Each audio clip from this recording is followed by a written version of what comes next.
salió, etcétera. Entonces, por eso el MRI es importante. El MRI a mí me da mucha información, especialmente la vista T2, de la cantidad de agua, inflamación que puede tener en diferentes áreas y cómo eso afecta entonces la clínica que tiene el paciente.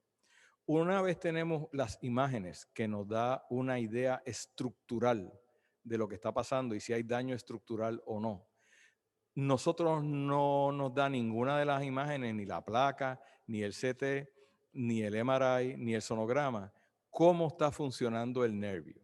Y por eso es bien importante las pruebas eléctricas como el EMG y NVC, que nos dice, como le explico yo a los pacientes, cómo está su cablería eléctrica, cable telefónico, fibra óptica, que es lo que nos va a decir si el cable está bueno o está malo, y si hay buena señal o hay mala señal pudiendo ser el dolor que tiene el paciente. También tenemos laboratorios, pruebas metabólicas, pruebas hormonales, función renal, función hepática, función hematológica. La función renal y función hepática son extremadamente importantes porque como vamos a dar una farmacia que puede afectar el riñón y vamos a dar una farmacia que puede afectar el hígado, es bien importante monitorizarlo en los pacientes que usan medicamentos crónicamente por lo menos una vez cada 3 meses. Y luego tenemos los metabolitos en orina o urinary drug testing. Antes era toxicólogo y yo abogo porque sea testing, porque toxicología tiene una implicación legal de abuso y no todos los pacientes están abusando. Y tenemos también farmacogenética. Las pruebas intervencionales, ya hablé con ellas, son más o menos de 60 y los bloqueos son bien importantes para poder saber de dónde viene eh, el dolor. El fluoroscopio debe ser con imágenes. Yo entrené especialmente con fluoroscopía, que podía ver el hueso, podía ver el sitio donde yo quería poner la aguja y ponía la punta de la aguja exactamente donde quería estar para poder inyectar, para saber que estoy en el sitio que queremos estar. Cuando los hacíamos a ciegas, pues yo soy de esa época también, de la prehistoria, entonces podíamos hacer 10, 12 bloqueos porque se sabía que a lo mejor 6 de cada 10 la ponías donde tenía que estar, pero había un montón de veces donde no se ponía y ahí venía con esos problemas. Así que, y ahora hoy en día tenemos hasta sonografía en especial para los bloqueos que son periferales, que son bien importantes. El uso de medicamentos en el dolor crónico, que es el tema que nos atañe hoy, tiene problemas de paciente, problemas de acceso, problemas de efectos colaterales y problemas legales. Los problemas del paciente, que hay muchos pacientes que no quieren usar los medicamentos. Hay pacientes que lo que quieren es un medicamento en específico, eso es una bandera roja. Hay problemas de acceso. Tú tienes pacientes que dependen de su plan médico para poder conseguir los medicamentos y el plan médico no tiene todos los medicamentos, a lo mejor no tiene el medicamento que ese paciente necesita o no le provee la polifarmacia que necesita. O le dice, no, usted tiene que empezar con este, para después pasar a este, para después pasar a este otro, para después pasar aquí. Pero si ya ha pasado 6 veces, no, usted tiene que pasar por eso, si no, no se lo va a aprobar. Y viene con eso. Y luego están los efectos colaterales, que vamos a hablar porque son muchas cosas. Y después vienen los problemas legales de que usted tiene que tener cuidado que no lo acusen de que está siendo alguien adicto.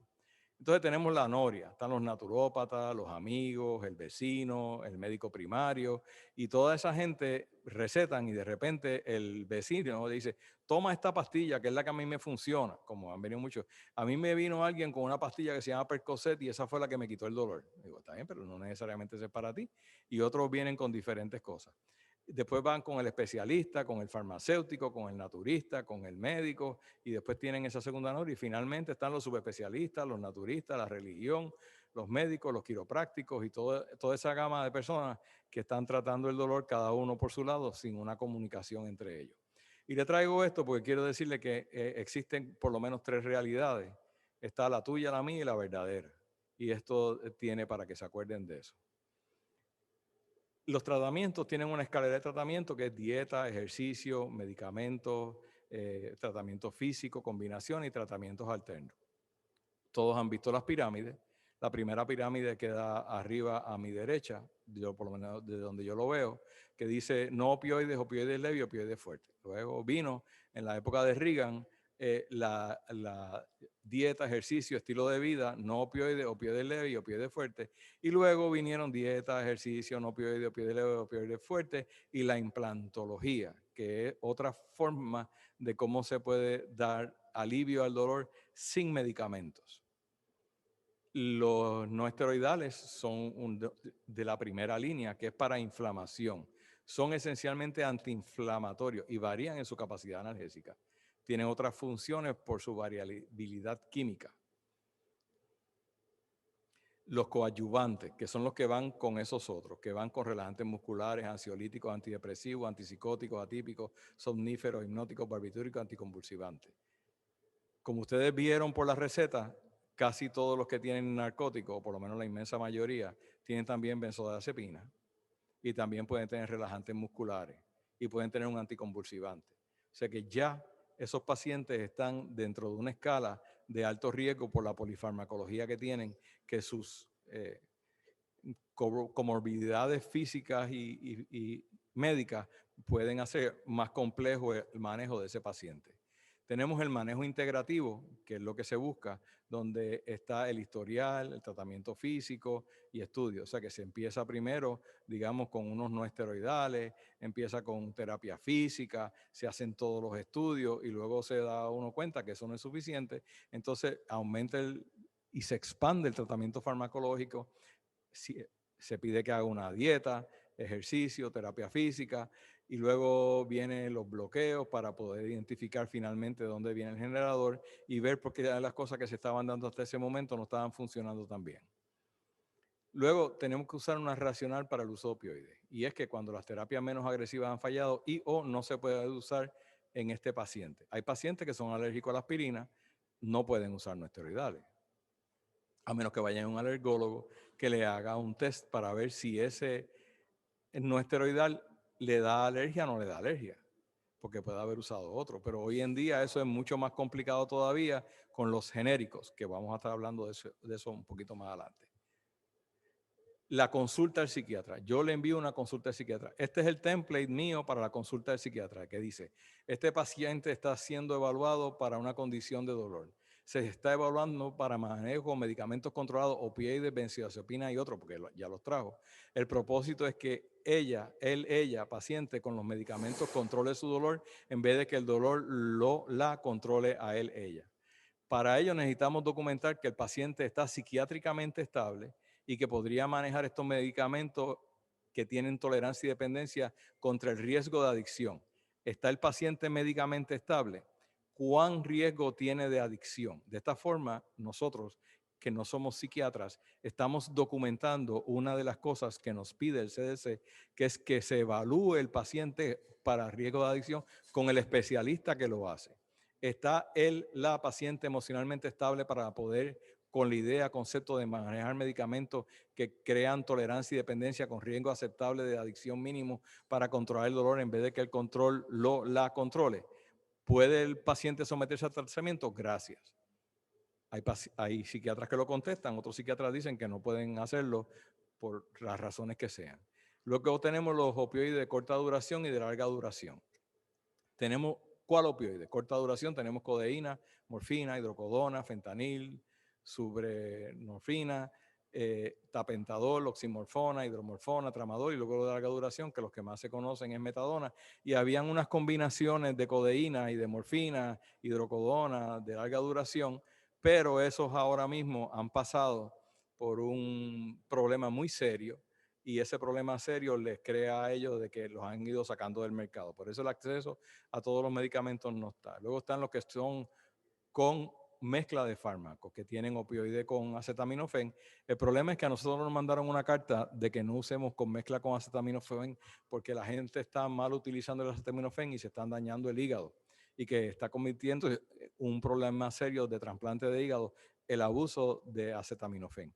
Y luego están los opioides con naltrexona, que también cayeron en desgracia porque los dijeron que eran más seguros porque tenían naltrexona para la sobredosis, pero entonces ahora mismo uno de los que estaba trabajando con eso salió el FDA y Justicia diciendo que no existen opioides seguros. Y la contestación es: no existen opioides seguros, todos tienen alto riesgo. Lectura recomendada está en painedu.org, manual at painedu.org, es gratis por inscribirse. Y luego tenemos la dosificación, pero en la dosificación farmacogenéticamente tenemos que cada paciente es diferente al otro. Y tenemos los que metabolizadores rápidos, los metabolizadores promedios, los metabolizadores ineficientes. Esto es bien importante. Yo tuve un muchacho que la mamá me lo trajo porque se había fracturado el brazo y estaba pidiendo cada vez más Percocet porque decían que estaba adicto. Era que no metabolizaba los opioides, no metabolizaba el Percocet. Por consiguiente, le podían dar toneladas de Percocet que no le iba a aliviar el dolor. Y luego en la modificación, ¿cómo se dosifica? Método de aplicación oral, rectal, transdérmico, transmucosa, intramuscular, intravenosa, epidural, intrarectal. El que más se usa en las oficinas es el oral, el rectal es en otras partes del mundo, el transdérmico son bien pocos, no es tan fácil usarlo. Y transmucosa eran los lollipops, que también ahora pues hay que tener mucho cuidado con ellos, porque están los lollipops de fentanil para el dolor disruptivo y están los intravenosos epidural intratecal que se deben usar en los hospitales. Tenemos también la dosificación, depende de marca, si es genérico, si es bioequivalente, que no es lo mismo ni se escribe igual. Y vamos a hablar de la ilusión de los genéricos y su realidad.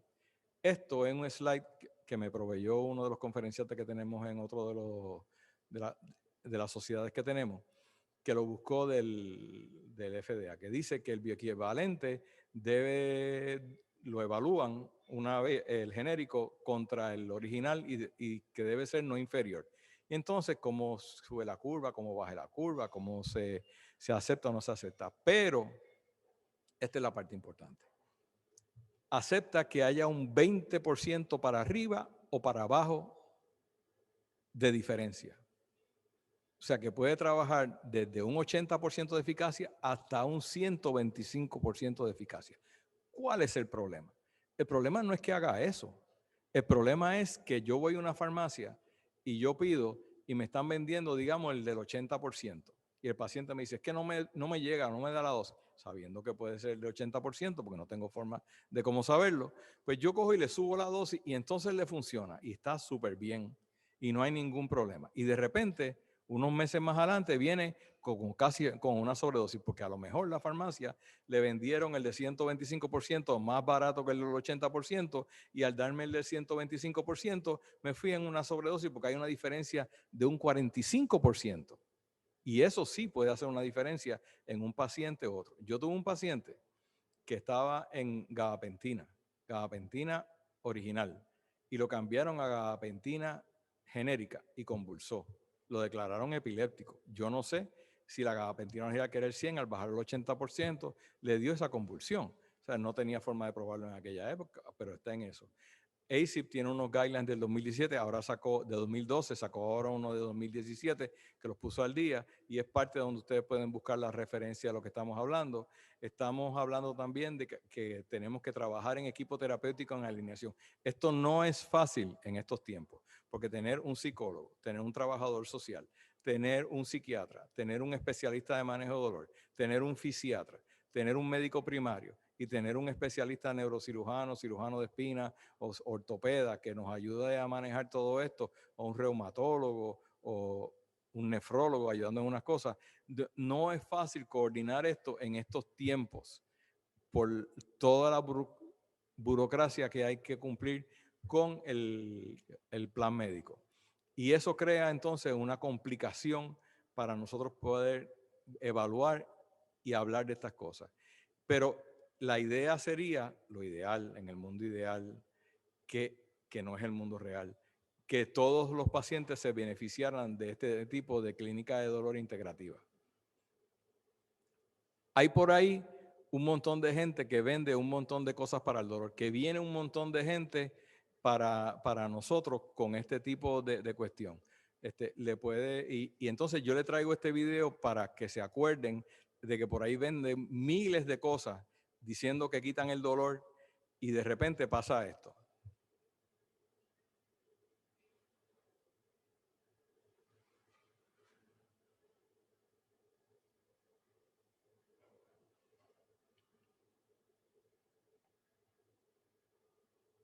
Si alguien encuentra donde está esa crema, yo la quiero para mí.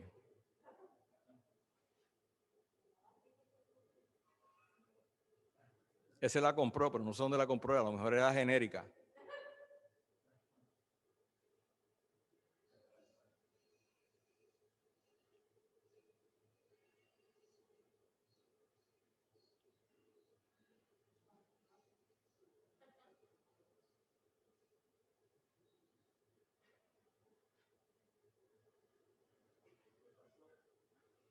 ¿Y a quién le pide que le devuelvan los chavos? O sea, eso es parte de lo que queremos nosotros bregar con esto. Vamos ahora a la próxima, sí. Por ahí venden un montón de ilusiones y vienen muchos pacientes. Esto me sirve, esto no sirve. No, porque yo me compré unos gummies la gasolinera y ese me ayudó. Digo, pues qué bueno. Ojalá y lo sigas consiguiendo y sean los que te dan. ¿Ok? Vamos entonces ahora a esta segunda parte. ¿Esto lo hablamos? Ok. El récord médico que va a ser evaluado para ustedes tiene que tener una serie de cosas. Acuérdense, a mi oficina han ido. Te van a evaluar tu expediente. Yo soy manejo de dolor y sí, a mí pues me inspeccionan, contrarrestan mis recetas, todo ese tipo de cosas para asegurar que estamos cumpliendo con todo y incluso me han tratado de falsificarme recetas que yo sepa no han logrado pasar ninguna hasta ahora por los sistemas de seguridad que tenemos. Pero tiene que haber un historial médico con un examen físico. Ahora en la pandemia el examen físico puede ser a lo mejor visual, cómo se mueve, si le duele, no le duele. Y palpar, pues no le puedo decir. Tiene que haber unos resultados diagnósticos de laboratorio y o evidencia de que se le hicieron unas recetas y que el paciente expresó que no le ayudaban. Debe haber evaluaciones y consultas, como le enseñé la consulta del psiquiatra. La consulta del psiquiatra, si va a estar recetando narcóticos, es importante, especialmente si usted es un médico primario. Eso le ayuda a usted a tener una protección en la receta que usted va a hacer. Debe tener descrito los objetivos del tratamiento. Le vamos a dar este medicamento para este dolor. Hemos evaluado todos estos otros medicamentos. Este es el medicamento que lo ayuda. Este es el medicamento que debe de usar y que el paciente lo entendió. Eso debe estar en el permiso, consentimiento de tratamiento o contrato de tratamiento de narcóticos. Debe de haber una discusión de los riesgos y los beneficios. ¿Cuáles son los objetivos del tratamiento? ¿Cuáles son los riesgos y los beneficios? Y en algún sitio debe estar documentado, preferiblemente aparte de usted, por otra persona que no es usted, su enfermera, y después a lo mejor hasta su secretario que lo despide, lo que sea, que le dijo al paciente y el paciente le verbalizó a 3 personas, a 2 personas diferentes que sí que lo entendió. Tiene que haber un permiso para dar esos medicamentos. Ese permiso yo lo tengo incluido dentro de mi contrato, que dice el riesgo de adicción, y el paciente lo firma sabiendo que tiene riesgo de adicción y dice cuáles son las reglas de cómo lo va a usar. Y dice que si se va con otro médico, que en el PNP aparecen, que está shopping o está yendo a otros médicos, shopping es una palabra fuerte, pero que está con otros médicos buscando recetas por las razones que sean, que entonces ya tú no le puedes recetar más ese medicamento controlado. Receta un médico que tenga en el PNP Aware para poder darle seguimiento. De esa manera usted se protege y usted documenta que usted abrió el PNP Aware, lo vio y que está cumpliendo con las reglas del PNP Aware. Tiene que estar cuál es el tratamiento que se va a dar, cuáles son los medicamentos y las instrucciones y el contrato. Y debe estar revisado. Hoy en día, que esto sale en la parte final de la conferencia de hoy, en las reglas que da, en las cartas que dieron de salud, de la cantidad de narcóticos que se puede dar a la misma vez, yo los estoy evaluando cada 7 días. De esa forma le estoy dando un seguimiento, ¿ok? Que es el periodic review y podemos evaluar cómo está yendo.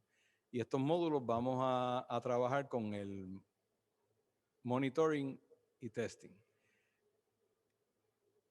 La analgesia debe estar integrado como algo comprensivo dentro de las capacidades de cada paciente. Hay una parte emocional, cognitiva en la anestesia, en la analgesia y el manejo de dolor que tiene que ser reconocida. Que no existen, por lo menos hoy en día, ninguna prueba objetiva que nos diga cómo se mide el dolor. Lo mide cada paciente.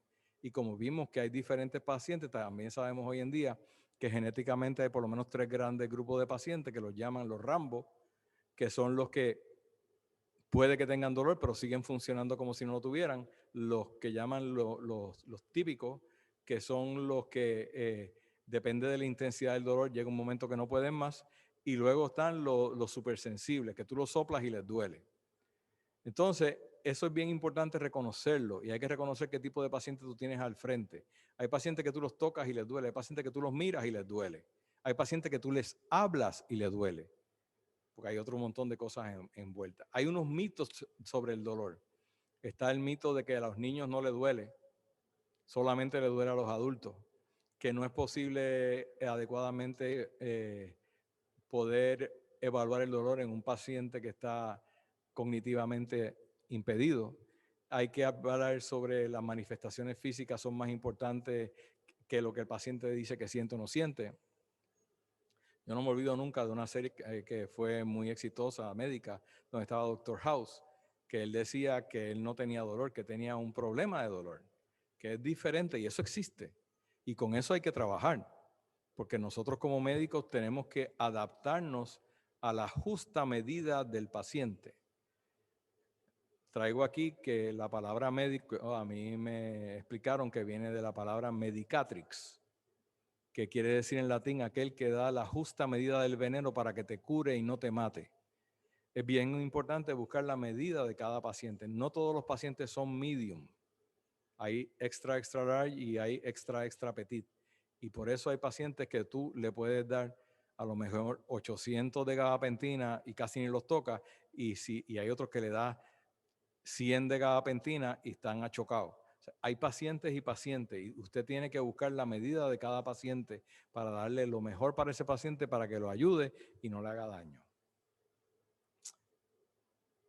Los problemas más comunes es que no tiene suficiente conocimiento, que los estándares para manejo de dolor estaban bien poco definidos, que la evidencia de evidence-based research no es muy contundente, porque no hay cosas que se pueden evaluar. Es bien fácil hacer evidencia-based research en un paciente que tiene cáncer. Tú le das en un laboratorio, poner la célula, le das el químico, se murió la célula. Es efectivo, tú lo puedes medir, tú lo puedes ver, lo puedes probar. Es bien fácil probar en un electrocardiograma que tú le diste una pastilla y se arregló el electrocardiograma o de repente la taquicardia bajó y fue al pulso que tú querías. Eso es fácil porque tienes algo que puedes medir. En algo que es subjetivo tú no lo puedes medir, por consiguiente es mucho más complejo. Y tienes que entender que incluso los adictos les duele y tienes que negociar cómo tú le vas a dar al adicto su tratamiento para el dolor sin que se vaya en una sobredosis, que sea manejable. Todo eso es bien importante. Y luego tenemos que, por lo menos al momento, cada día es menos. Hay muchos reguladores y cada uno escribe sus policies diferentes y aparte. Y necesitamos que todos caigan en la misma página y luego dejen que el médico sea médico. ¿Ok? Entonces, el médico primario debe de trabajar en alineamiento con el especialista y viceversa. Yo tengo muchos médicos primarios de muchos HIPAA que me envían los pacientes difíciles para que yo se los maneje. Y yo se los ayudo a manejar encantado de la vida. Y voy educando al paciente a través de las visitas de cada 7 días. Vamos educando paso a paso, para ayudar al paciente que tenga a lo mejor un cambio de la percepción de lo que está pasando y poder ayudarlo a entender que este medicamento le funciona, este medicamento no le funciona. Yo tuve un montón de pacientes que decían que no querían los bloqueos hasta que los probaron y luego saben cuándo usar el bloqueo para controlar su dolor y bajar entonces el consumo de sus medicamentos. Y que por el hecho de que le baje la intensidad del dolor, porque tiene una enfermedad que ya no se puede arreglar y no es operable, no quiere decir que no vaya a su medicamento, simplemente para que no pierda el control, se vaya en una espiral tanto emocional, brutal, que cada vez quiera más, quiera más, quiera más, que es lo que lo lleva a la sobredosis, que es lo que lo lleva a la muerte. Todo eso es bien importante, por eso hay que trabajar y poder hablar y tener la confianza de hablar. Yo tengo los psiquiatras con quien yo me comunico y hablo, con los que quieren conmigo. Tengo un montón de cirujanos que me mandan los pacientes para que yo les defina si el dolor viene de ahí o no viene de ahí antes de operarlo, porque si lo operan, aunque está todo indicado, porque tiene las imágenes, tiene todo, dice que tiene el dolor y todo, pero el dolor no viene de ahí, le van a decir que su cirugía es una cirugía fallida. Y en eso, el especialista de dolor, entrenado en hacer estos diagnósticos diferenciales, lo puede ayudar a que su tratamiento sea más efectivo, que utilice menos narcóticos. Tuve una paciente que farmacogenéticamente no funcionaba con medicamento, pero es el que su mamá le decía que tenía que usar. Después le voy a explicar eso más adelante. Luego tenemos que en aquella época la Human Service Secretary, Silvia M. Burnell, anunció que iba a empezar a crear todo esto que ha venido yendo hasta ahora sobre cómo se disminuye para bajar la sobredosis y la muerte por sobredosis. Pues todo esto está tomando en consideración que el que usa esto se puede ir a una sobredosis. El Joint Commission mandó un Sentinel Alert, el mismo Joint Commission que unos años antes dijo que el dolor es el quinto signo vital y que es lo más maltratado de toda la medicina.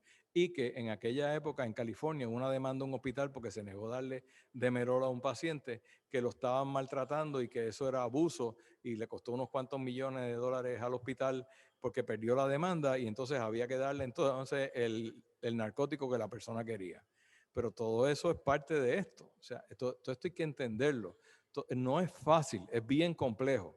Entonces, de nuevo la definición. Enfatiza el componente subjetivo y psicológico de la naturaleza del dolor y evita hacer algo que se pueda medir como un electrocardiograma, como algo que tú puedes medir en un laboratorio. No existe todavía eso. Es bien complejo porque es percepción, que es sufrimiento y tiene una conducta. Entonces, ¿qué es un self-report? Por ejemplo, este es uno de los que usamos en mi oficina, que tenemos las caritas felices, tenemos los números, ¿ok? Ustedes tienen aquí que esto está estructurado en una forma para ver si el paciente, primero, está poniendo atención, tiene atención al detalle, o segundo, me está tratando de vender una historia.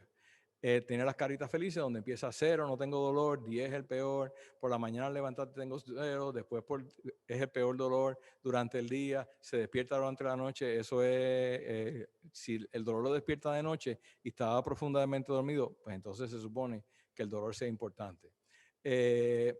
¿Cuántas veces se despierta de noche? Y entonces le ponemos, los medicamentos le ayudan y pongo 0 no ayuda y 10 ayuda mucho. Los bloqueos lo ayudan, 0 no ayuda, 10 eso. Pero si el paciente es uno que no lee y lo que quiere es, estoy bien mal, lo que quiero es que me den mis pastillas y pone 10, 10, 10, 10, 10, 10 de arriba hasta abajo, pues entonces no está siendo muy honesto contigo.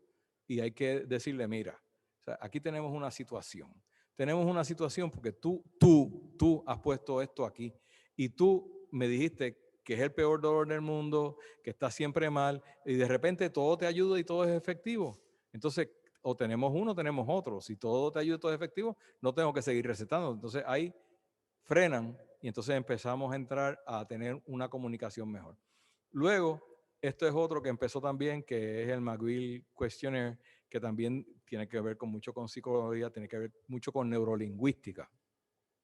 Y la neurolingüística está en el punto número 2, donde definen con adjetivos qué es lo que sienten para ver si es un dolor somático, si es un dolor neuropático, si es un dolor emocional. Y dependiendo de eso, entonces usted puede ver cuál es la carga que está detrás de eso. Porque hay personas que se sienten sofocadas, que se sienten que agonizan, que se sienten que es desgarrador, otros que es penetrante, molesto, entumecedor.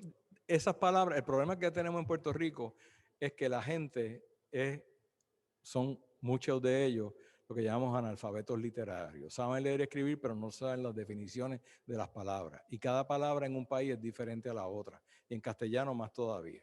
Los adjetivos que se usan aquí en Puerto Rico son diferentes a los que usan en Colombia, a los que se usan en Argentina, a los que se usan en Venezuela, a los que pueden usar en España, y son diferentes. Entonces usted tiene que entender qué es lo que hay, porque que yo sepa, por lo menos no he visto aquí en Puerto Rico nadie que haya hecho un estudio para buscar cuáles son los adjetivos que pueden ayudar a definir con la cultura de Puerto Rico las diferentes clases. Si usted tiene un paciente cuyo dolor principal es emocional, como los hay, yo he tenido pacientes que vienen por un dolor de cuello con eso. Los discos no están tan malos, no tiene a lo mejor un EMG, BMBC que diga que tiene una radiculopatía cervical, tiene un espasmo bestial, tiene el cuello levantado. Entonces, en estas cosas continuas, de repente dice, no, es que cuando usted me bloquea los viernes, yo estoy bien, pero cuando llego el lunes al trabajo y oigo la voz de mi jefe, de repente me entra un dolor encima. Tiene un componente emocional y está disparado ese trigger por la voz del jefe. A lo mejor el jefe, esa es la única forma, la voz que tiene. Hay gente que tiene esa voz.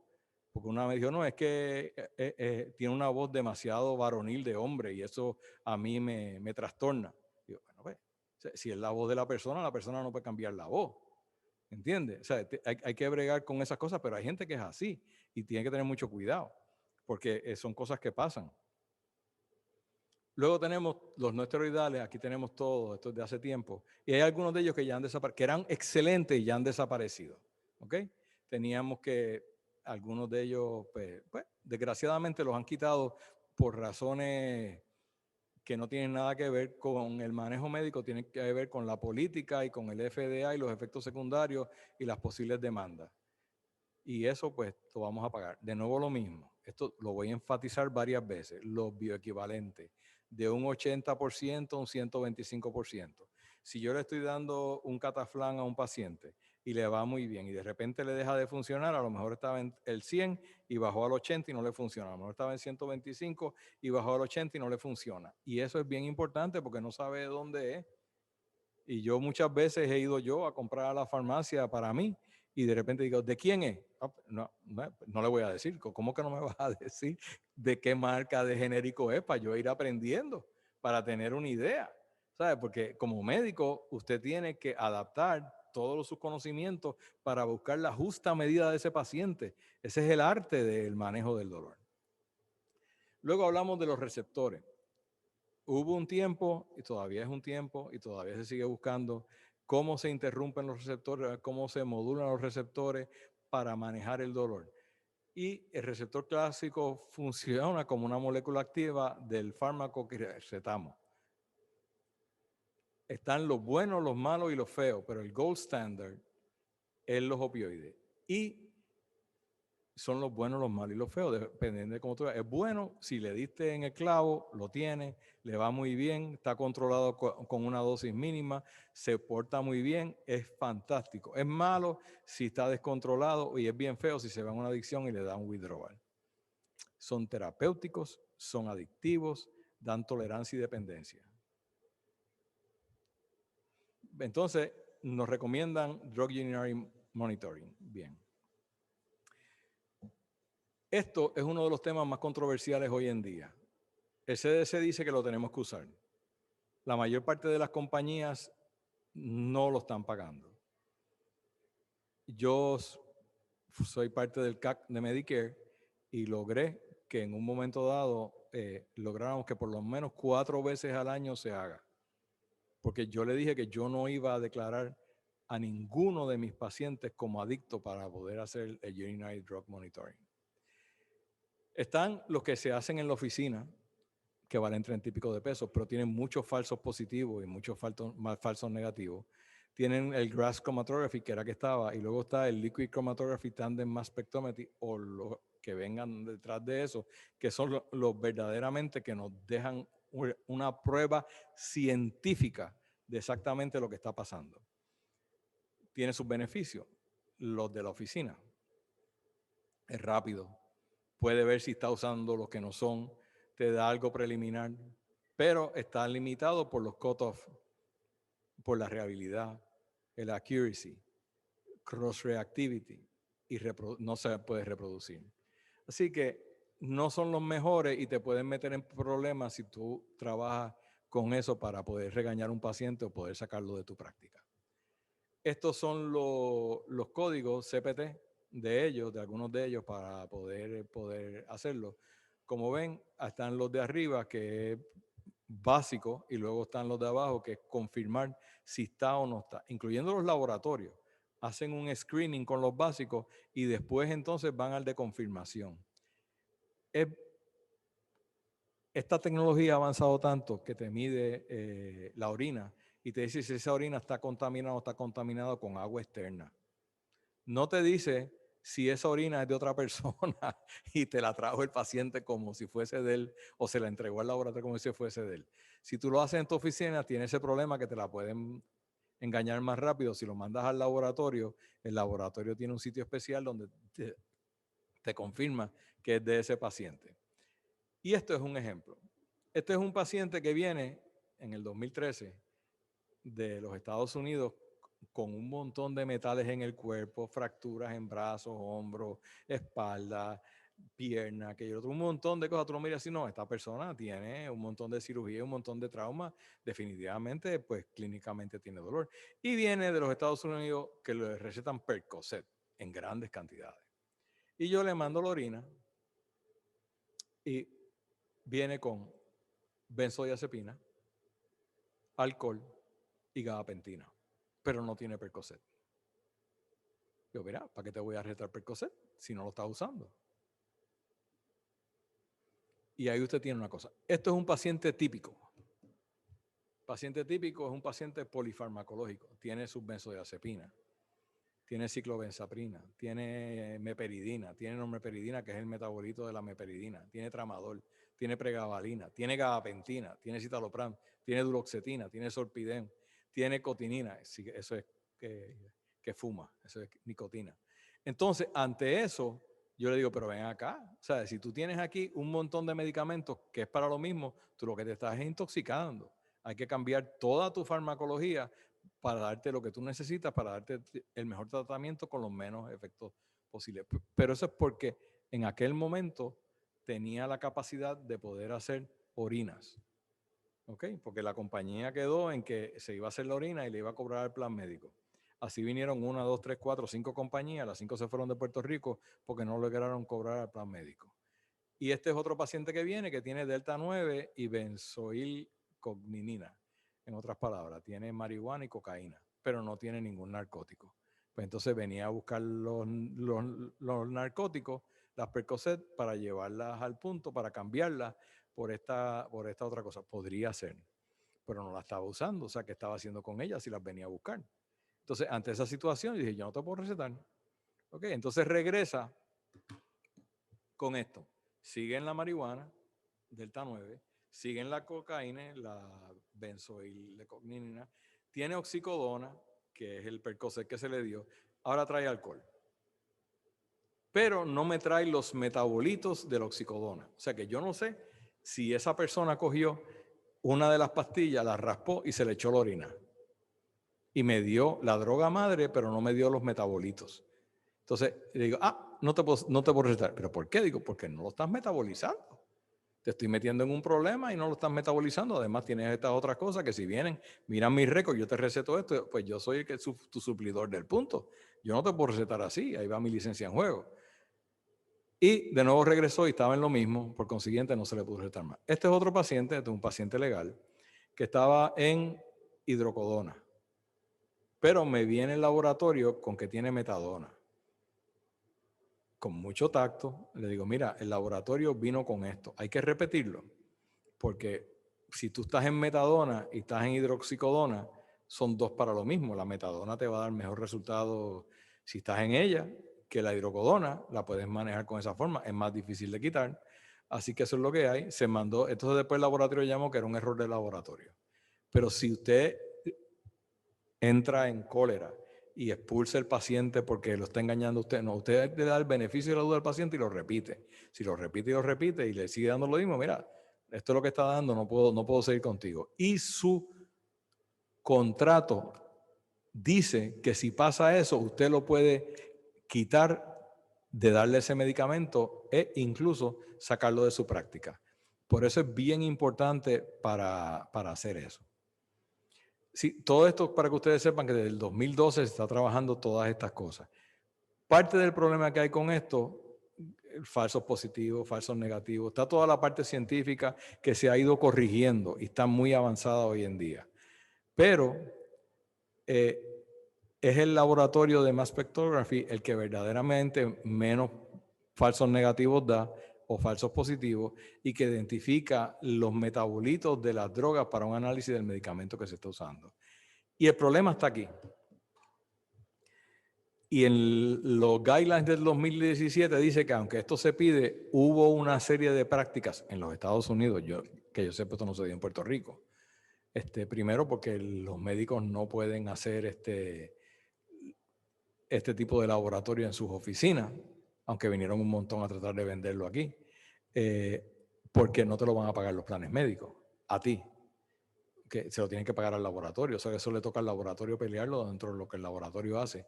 Pero hubo 2 pain docs que sacaron 6, 7 millones de dólares al año en estas pruebas. Y entonces, no porque sacaran ese dinero, sino porque cogían un vasito y hacían la primera prueba y cogían un vasito y hacían la segunda prueba y lo cobraban como si estuviesen usando los equipos de Liquid Mass Spectrography. Y eso es fraude. O sea, si lo va a hacer, lo tiene que hacer bien.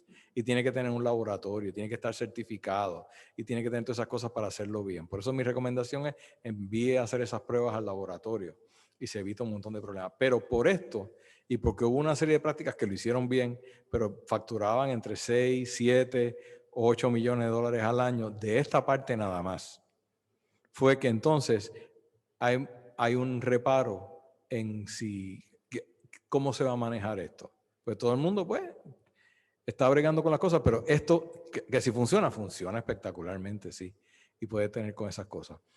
El self-report es importante y luego, si ustedes van a painedu.org, allí tienen dos cosas que pueden bajar y hacerlas de ustedes, que tiene que ver con el Current Opioid Misuse Measurement, el COMP, que se los da, es gratis, lo bajan, viene en inglés, viene en español y lo pueden usar. Después en las últimas conferencias, el Departamento de Salud tiene otra herramienta que entiendo que a través del plan de salud la pueden pedir para usarla, para opiáceos.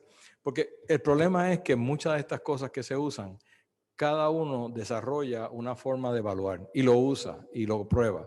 Pero luego el otro crea otra, el otro crea otra, el otro crea otra. Entonces no tenemos uno común para todo el mundo para poder tener algo de verdaderamente qué fue lo que pasó y poder comparar chinas con chinas y naranjas con naranjas o limones con limones y no comparar limones contra China o contra otro tipo, o contra mango, o contra otra cosa. O sea, hay que hacer lo mismo.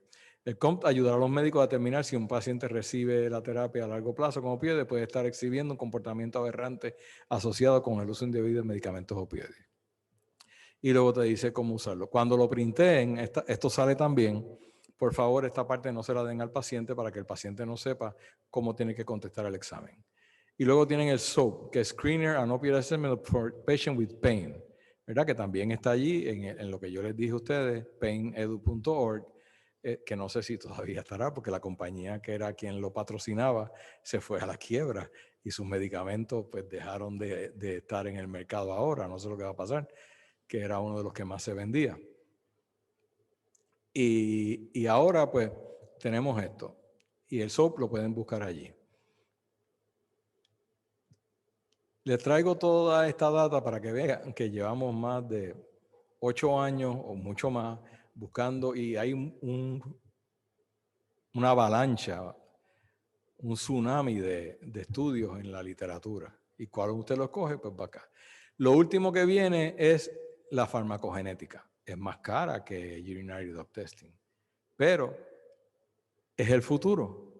Y si nosotros, por ejemplo, cuando un nene nace, se le hace una farmacogenética, podemos a lo mejor cuando tiene 12 o 14 años hacerle otra farmacogenética y después cuando tiene 20 y pico de años le hace otra farmacogenética y de repente podemos ver no solamente si la farmacogenética cambió con la epigenética, si se empezó a expresar de una forma diferente por los cambios ambientales, pero eso es una idea de una persona que le gustaría tener unas contestaciones, pero para la práctica diaria, no, con uno que se haga en la vida, se supone que sea. Y eso nos va a permitir a nosotros personalizar qué se le va a dar a cada paciente y cómo se le va a dar a cada paciente. ¿Ok? Esa es la parte importante de la farmacogenética. Y sí funciona. Sí es espectacular. Yo tuve esta paciente, es una paciente que viene de los Estados Unidos, que viene porque tiene un dolor, porque le hicieron una operación de esas vaginales que le pusieron las mallas allá abajo, que salen todos los abogados. Si te pusieron esta malla, ven y demanda. Te ponen esta malla, ven. Ok. Y ella viene porque su marido es militar y ella estaba destinada aquí y me llega a mí con un medicamento que ya no está en el mercado, que se llama Oxycontin. Y no le funcionaba, y no le funcionaba, y no le funcionaba. Y le hice esto y le hice el otro, sí, viene de allá abajo. Le habían clipeado los pudendos y tenía un dolor y no podía con su vida. Y era terrible. Y entonces, un día que no conseguía el Oxycontin, le di tapentadol. Y le funcionó. Y se le quitaron todos los dolores. Y al mes regresa y dice, no, me tienen que poner Oxycontin de nuevo. Digo, ¿pero por qué? Si este te funciona y el otro no te funciona. Digo, no, mi mamá en Texas me dice que este es el medicamento que mejor funciona para el dolor que yo tengo. Ok, ¿tu mamá te dice eso? Sí, está bien. Pues yo voy a hacer un negocio contigo. Vamos a hacerte una farmacogenética. Gracias a Dios, el sistema militar se lo pagó. Y se le hizo la farmacogenética. Y se probó por farmacogenética que ella, la oxicodona, no la metaboliza. Y el tapentadol sí. Con eso, y como habíamos negociado, ella se quedó con el tapentadol y le dije, mira, y tú vas con esto con tu mamá y le dices a tu mamá que si a ella no le funciona muy bien el otro, es porque a lo mejor la genética de ella es igual que la tuya, que se haga una farmacogenética y a lo mejor ella con otros medicamentos va a funcionar mejor con menos medicamentos. Y se acabó el problema.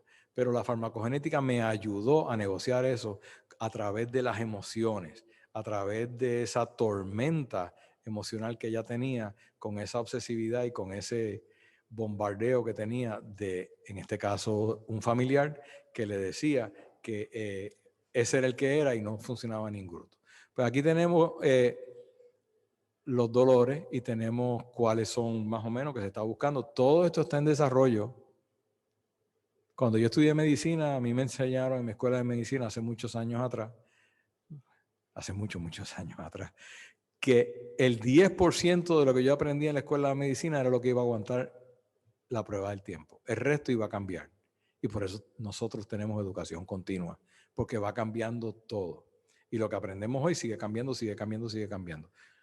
Lo estamos viviendo hoy en día a pasos agigantados con el COVID. Empezamos con una forma y en meses cambia, y en meses cambia, y en meses cambia, y lo que pensaba que era una cosa, ahora es otra, ahora es otra, es otra. Pues esto es lo mismo, ¿ok? Y aquí tienen los que son genéticos, y tenemos, por ejemplo, la buprenorfina. Es un opioide de larga duración que trabaja como un antagonista parcial del receptor mu, que es el que se usa hoy en día para personas que tienen desorden de abuso de sustancia, tienen un pain problem, como el que estábamos hablando, no necesariamente dolor, sino pain problem, y necesitan esto para poder funcionar. Y tiene que ver con el UGTB7. Si no funciona bien ese metabolito, pues entonces no va a funcionar el medicamento. Entonces, eso es bien importante tenerlo bien claro, porque si no funciona, esos clusters, esos cromosomas, pues entonces la persona no le va a funcionar. O sea que si usted tiene un paciente que dice que su medicamento no le funciona y le funciona el otro, lo ideal para zanjar de una vez y por todas esta controversia no es que si me quiere coger de tonto, no es esto. Vamos a hacerlo científicamente, vamos a hacer una farmacogenética, pero los planes médicos no lo pagan. Y si no lo pagan en Puerto Rico, pues es extremadamente difícil las personas que van a poder tener acceso a eso. Okay, aquí están las referencias, ¿verdad? Que vienen del 2015 con ese tipo de cosas. Y este es un lenguaje que todos estudiamos cuando estábamos en biológica en la universidad, en premédica, que es genoma, genotipo, heterocigoto, homocigótico, isoforme, RNA mensajero, mutación, pedigrí, fenotipo, poliformismo, pros, SNPs, alelos variantes y alelos salvajes. Todos esos tienen que ver cómo la persona va a metabolizar. Y algunos de ellos pueden variar de acuerdo como la enfermedad de la persona, puede cambiar epigenéticamente, pueden tener unas variantes con el tiempo que va pasando. Estos son los principales que nos han dicho toda la vida y que son los genes con enzimas que estamos evaluando. Y luego recuerdo, hay pobres metabolizadores. Tú le diste el medicamento, no lo metaboliza. El medicamento que tú le das para que funcione es una prodroga que tiene que ser metabolizada para que funcione. Y si no funciona, no lo metaboliza, pues entonces no le va a funcionar. Luego están los intermedios, luego están los extensivos y luego están los ultra rápidos. Todos hemos tenido un paciente que usted le da un narcótico como una Percocet en aquella época y decía, no, eso me da una cuestión que me da un mareo y unas náuseas y unos vómitos y es terrible, y otro usted se lo da y no los toca. Pues a lo mejor el que le dan todos esos efectos secundarios es un metabolizador ultra rápido, que coge ese medicamento y le saca el jugo bien rápido, entonces le da acceso a ese medicamento tan y tan rápido que se está yendo casi en una sobredosis. Y con eso hay que tener cuidado. Y más ahora con los genéricos de 80 a 125. O sea que todas esas cosas hay que tomarlas en consideración. Y aquí tenemos una farmacogenética donde me dice con los diferentes genes y los genotipos que tiene, y es intermedio, intermedio, extensivo, intermedio. ¿Ves? Y luego tienen los opioides, no esteroidales, antidepresivos, y todos estos se están estudiando y cada día tenemos más información. La codeína es una prodroga. Tiene que ser metabolizada. Y son los metabolitos activos los que funcionan. Se metaboliza por el CYP2D6. Si son metabolizadores pobres, puede que no funcione ni la codeína ni el tramadol. Los opioides pueden verse afectados en sus mecanismos de acciones efectos adversos por el sistema CYP450, excepto 3: hidromorfona, morfina y oximorfona.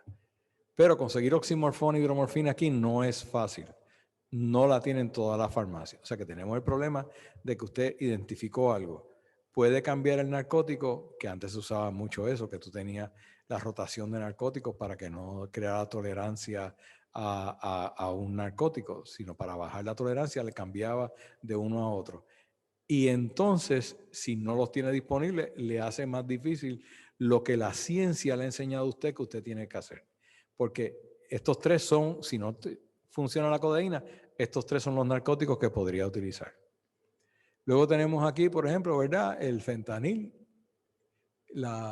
y cada uno de ellos con sus metabolitos para que vean cómo van. Esto es una sopa bien grande, esto es una tabla, se consiguen por ahí, son bien fáciles de conseguir, pero le da una idea que la codeína, el tramadol, la oxicodona, son diferentes y tienen diferentes metabolitos, que es lo que usted vería en una urinary drug testing, que le da los metabolitos para saber si funciona o no funciona. Luego tenemos este, que es el CYP2B6, digamos tramadol, que le da más o menos cómo el tramadol va manejándose y cuáles son los metabolitos con el tramadol. ¿Okay? Aquí están los del tramadol. Luego tenemos la oxicodona, lo vuelvo a traer, la hidroxicodona, que se metaboliza y te dará hidromorfona, que es el activo, con norhidrocodona, que es el activo. Eso depende si se va por el CYP2D6 o por el CYP3A4. Dependiendo de dónde vaya o cuál es la genética de ese paciente, tira más hacia un lado o tira más hacia otro. Hay una variación de la respuesta de los pacientes. Y volvemos de nuevo a lo mismo, la oximorfona, cómo se va y cómo se metaboliza. Primero ves que te da oximorfona y después te da nohidromorfona con cada uno de ellos. El tramadol, de nuevo lo mismo, cómo va, cómo se va metabolizando y cómo se va desapareciendo. Tenemos el fentanil, que se inactiva con la metabolización. Si no lo metaboliza bien, dura más tiempo, entonces necesita menos fentanil, porque entonces te puede crear un problema. Los parchos de fentanil, esto es importante. Y que hoy en día la gran diferencia, el gran revolú que hay con los parchos de fentanil es que el genérico, el de marca, dura 72 horas. El genérico dura 48 horas. Los planes médicos pagan 72 horas. Entonces tienes un paciente que tú le pones el parcho, le dura 48 horas, empieza a bajar, a bajar, a bajar, y cuando se pone el otro, o se le acaban antes de tiempo. Entonces viene a tu oficina a buscar más, pero no cumple con el tiempo por el PNP Aware. Entonces, ¿cómo tú manejas esto? O si no, el plan médico dice, no, yo le di tantos parchos que son para tantos días, no le pago uno más hasta el otro día. ¿Cómo yo trabajo esto con este paciente y con el plan médico y con este revolú para buscar la medida que este paciente necesita? Ese es el dolor de cabeza de este tipo de cosas. Luego tenemos aquí una cuestión genética que pueden ver de este CYP2D6 de este paciente, que es un poor metabolizer. Estas pruebas genéticas no son de Puerto Rico, son de los Estados Unidos, que se usan para dar unos ejemplos. Y quiero que vean cómo arriba hay un paciente que es un poor metabolizer y abajo hay un paciente que es un rapid metabolizer. Porque los alelos genéticos que tiene son diferentes y eso es lo que le da esa diferenciación del uno al otro. Y esto es bien importante cuando usted está manejando ese tipo de pacientes. Si tuviéramos la ventaja de tener esta parte de poder evaluar si genéticamente puede usar ese medicamento o no. Entonces, si es un metabolizador pobre de CYP2D6 que no convierte bien ni la codeína, ni la hidroxicodona, ni la oxicodona, ni el tramadol activo, es toda pobre analgesia y va a requerir más cantidad de narcótico para poder trabajarlo. Si es un ultra rápido, tiene una sobreexpresión y podría entonces darle una sobredosis potencial. Esto es bien importante en los pacientes que pueden cambiar. ¿Ok? Y luego tenemos este estudio que es el citocroma P450, el CYP2D6, con los opioides y cómo hay un poliformismo, cómo eso nos da problemas, cómo esto nos crea un problema. Pero también se lo traigo para que vean también la fecha, que ya en el 2014 se estaban evaluando y se estaban usando. Y esa es la parte importante de esto que estamos hablando hoy. Luego tenemos los no opioides. Yo traigo esto para que vean que esto no es un problema de opioides solamente. Por ahí hay un montón de nenes que lo llaman ADD. Y hay un montón de gente que le dan Adderall. Y si usted ve, el Adderall es una prodroga que depende del metabolismo de la CYP2D6. Y si es pobre, se intoxica. Y esos pacientes deberían estar usando Ritalin. Yo no sé cuántos pacientes hay en Adderall en Puerto Rico, pero creo que hay bastante. O por lo menos había un montón. Y Ritalin. Entonces, otra de las cosas que también salió, pero una vez más, si le vamos a hacer la farmacogenética a estas personas, es un costo adicional y yo no sé si los planes médicos lo van a pagar. Pero esto tiene que ver con cáncer de seno. Ahora que tuvimos la conferencia ayer tan buena de cáncer y todo ese tipo de cosas, tenemos que el cáncer de seno se le da tamoxifen. Y de repente dicen, es que no le funcionó para que no recurra. Pero si no metaboliza bien el CYP2D6, entonces esa persona está a riesgo porque el medicamento que le estás dando no lo está protegiendo.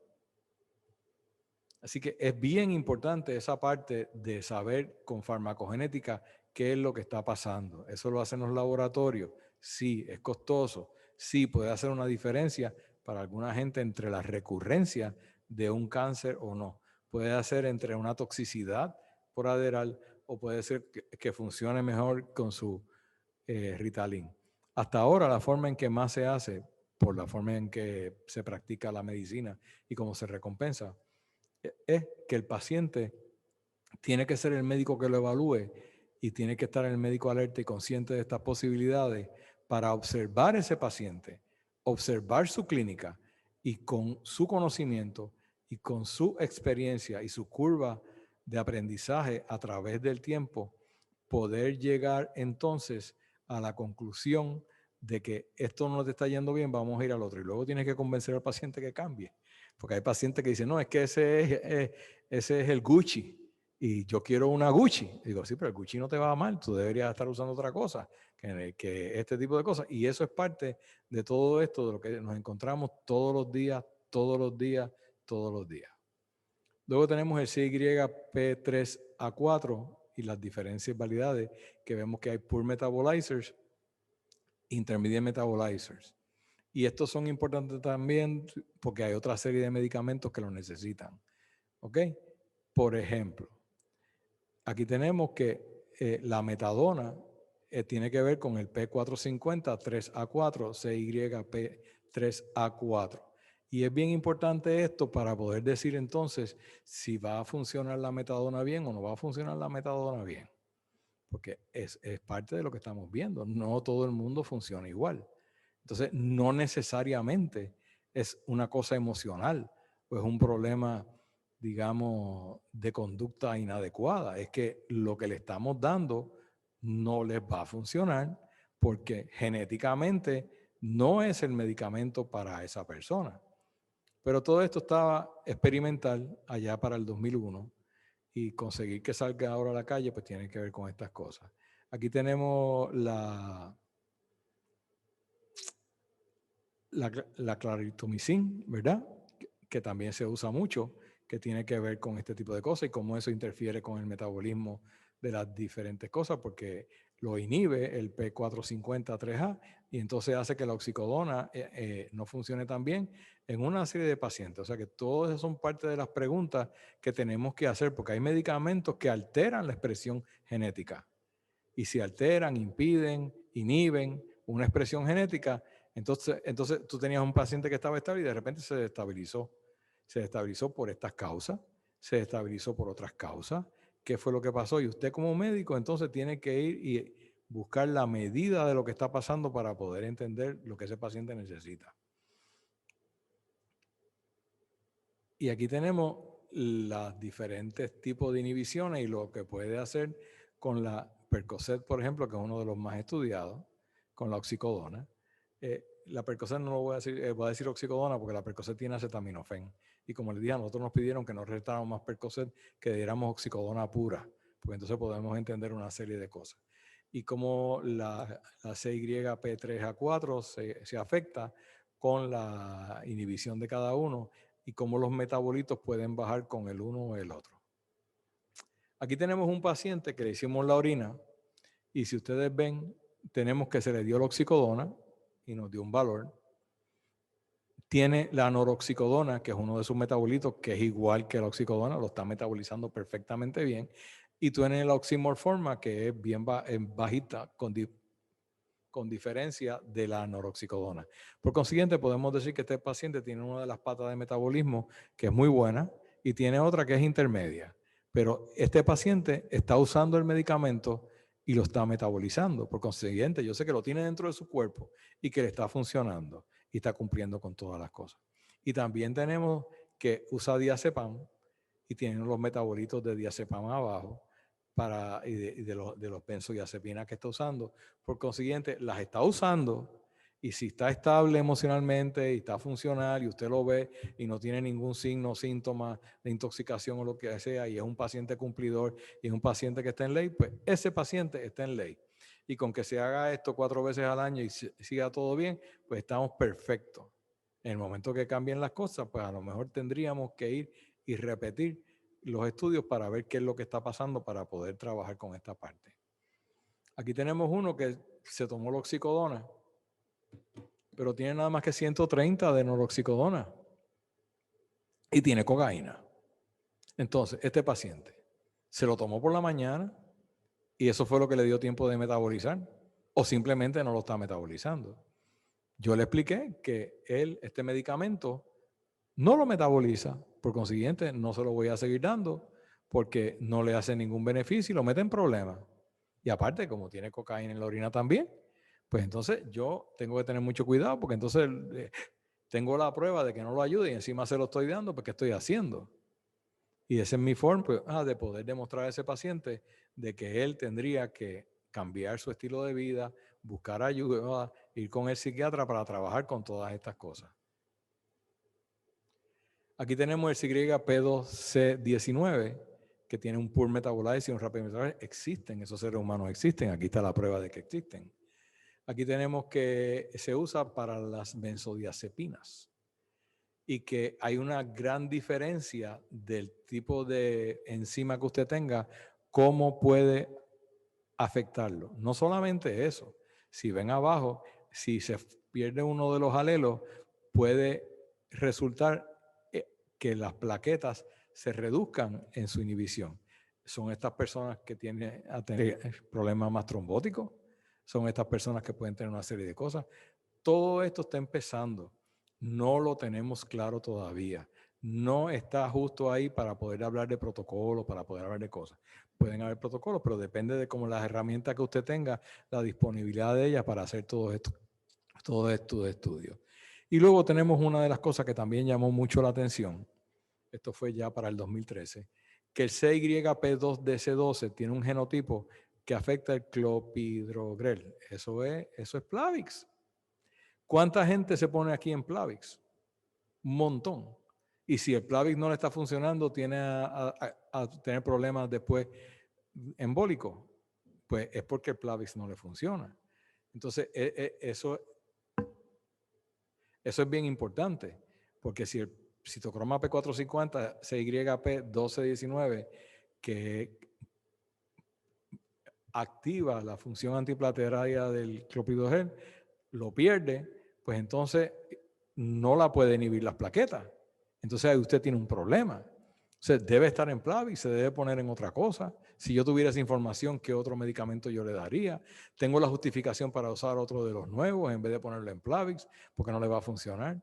Pero si no tengo esto para poder decirle al plan médico, señores, este paciente no es para usar este medicamento porque no le funciona. Tiene que usar este otro medicamento, aunque sea de marca, porque es el que le funciona para evitar el riesgo. Pero si no me dejan hacerlo, pues entonces estoy a ciega. Puedo sospecharlo, pero estoy a ciega a menos que se lo haga. Y luego tenemos los de opiáceos, ¿verdad? El OPMR1, que tiene que ver con esto, que tiene la función que está afectada. Y esto reduce la potencia de otros opioides. Y puede predecir cómo los opioides se pueden usar correctamente o incorrectamente. Y esto viene ya desde el 2010, están todos esos estudios. Y luego tenemos las variantes mutantes de CYP2DC19 que hablan de que es ultra rápido. ¿Cuál es el problema de esta persona? Usted le da un medicamento y de repente se va casi en una sobredosis. Entonces, esa persona dejó de usar el medicamento por un tiempo y después vuelve a la misma dosis que estaba antes y se fue en una sobredosis porque no tenía tolerancia para poder usar esa dosis que tenía antes. Esto es la parte importante de todo esto que estamos hablando, de la farmacogenética, que yo espero que algún día llegue, que yo espero que algún día la tengamos todos disponibles. Y luego tenemos este otro OPR1, que son los genéticos receptores de los MU, y nos puede dar como ciertos tipos variantes en todos los sitios, pues esos alelos hacen una gran diferencia porque ahí está el riesgo de depresión respiratoria. Lo pudieron estudiar en ciertos centros académicos que hacen este tipo de estudios y poder documentar que mucha gente, adolescentes que se iban en depresión respiratoria, tenían un problema con esta enzima. Entonces se acabó el problema, fue una respuesta genética de esa persona. Y luego tenemos el COMT. Estos son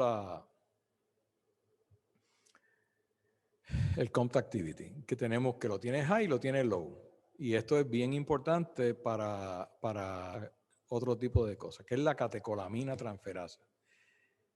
Se está estudiando, pero este tiene que ver mucho con cómo tú trabajas con la dopamina, la norepinefrina y la epinefrina, y está implicado en migraña, está implicado en anxiety disorder y está implicado en una serie de enfermedades vasculares. O sea que el COMT, que es genético, por consiguiente la persona no tiene ninguna culpa de su problema genético, porque nació con eso, puede tener migraña y esas personas pueden también tener un desorden de ansiedad que se le dispara a la más mínima cosa, igual que se le disparan las migrañas.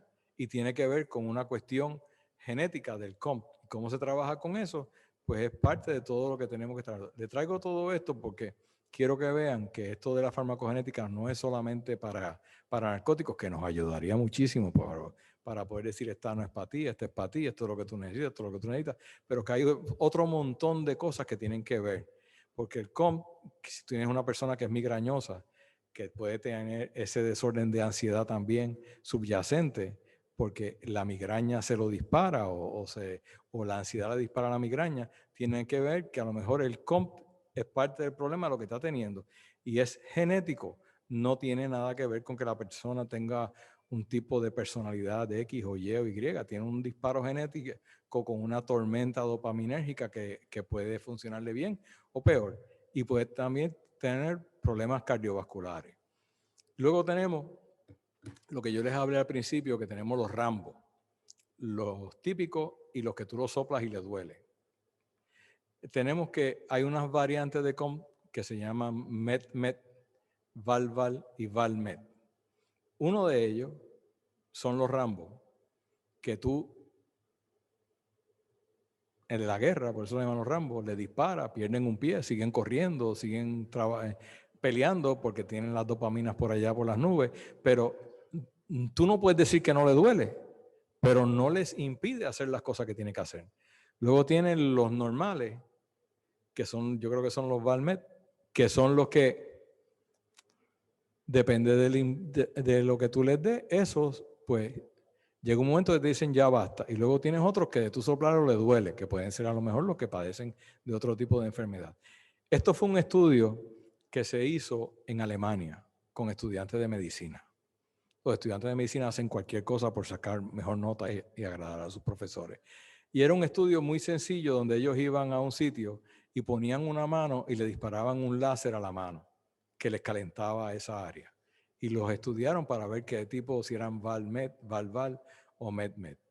Uno de ellos, que fueron los Rambo, cuando empezaba a botar humo la piel, decían, no, no, basta, basta, basta ya. Cuando los quemaban, basta ya, y estaban ahí. Otros, depende de la intensidad de calor, llegaba un momento que decían, ya basta, y otros no hacían más que poner la luz y decían, ya no puedo más. Y ahí está la interpretación de que puede tener una respuesta diferente por su cuestión genética a la persona. Y si es así, pues es así. Ustedes tienen pacientes que de tocarlos nada más les duele y hay otros que usted los puede virar, los puede casi forzar lo que quiera y dice, no, no me duele, pero tiene la patología ahí. ¿Ok? Entonces, se habla también de que low levels of COMT puede ser una de las causas de fibromialgia. No tenemos la forma de hacerlo genéticamente para probarlo, pero sí, mira, si tengo un low level COMT y tiene fibromialgia y tiene, pues mira, pues es una cuestión genética. Y luego tenemos que el MET-MET, que parece que son los Rambo, son los que los que les gustan los deportes de alto riesgo, son los que les gusta el juego, son los que pueden tener tendencia a ser alcohólicos y los que les gustan las cosas al extremo, tú sabes. Y eso puede ser también, y si usted tiene ese gen, pues entonces usted está a riesgo de que ciertas cosas ambientales lo pueden llevar a eso.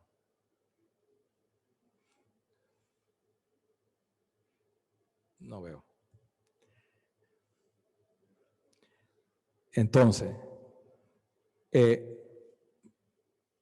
clínicamente tenemos los biomarcadores genéticos, tenemos estos que están aquí para alcoholismo y otro tipo de cosas. Esto no hay que sabérselo porque todo esto va a cambiar con el tiempo. El impacto de los factores genéticos puede afectar los opioides en cirugía. Hay gente que incluso pide que se trabaje esto de otra forma para poder llegar a donde queremos llegar, que es poder predecir lo que puede pasar con ciertos pacientes, incluyendo antes de dar anestesia. Esto es un genetic testing, el permiso para poder hacerlo. Tenemos la referencia de diferentes tipos de cosas. Estos son del 2014, hay otro libro más moderno, del doctor Argoff.